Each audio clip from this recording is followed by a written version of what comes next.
Right, let's talk about visibility for your hotel on OTAs if this is part of your strategy. We all know that in this game, visibility is basically currency. But that visibility isn't random.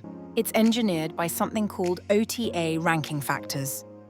If you're new to the revenue game, you might hear this term thrown around a lot.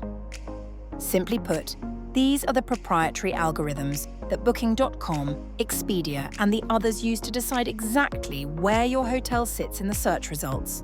It's effectively the digital sorting hat that decides whether you're the star on page 1 or buried on page 5, where, let's be honest, bookings go to die.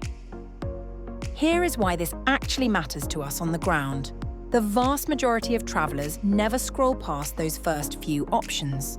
If they can't see you, they can't book you. It is that simple.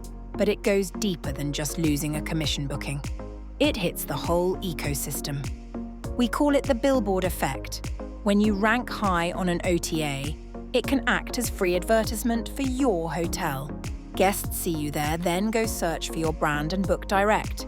If you're ranking tanks, your direct bookings usually follow suit. So how is it actually calculated? While the exact code is a trade secret, the commercial formula is pretty clear. Think of your ranking score as a weighted calculation of 4 things. First, your conversion rate. Are the people looking actually booking? Second is price quality. This is huge. If you are undercutting the OTA on your own website, their algorithm will spot it and punish your visibility immediately. Then you have your guest review score. And finally, availability, consistency. The formula basically looks like this. Visibility equals conversion multiplied by parity, multiplied by reputation. If your rate parity breaks or you close out inventory too often, the math works against you. And your ranking drops instantly. You really cannot manage what you do not measure.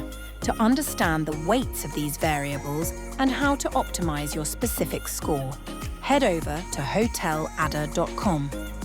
We have some critical commercial intelligence there that breaks this down further. And for more weekly insights into keeping your hotel profitable, make sure you subscribe to the channel. Catch you in the next one.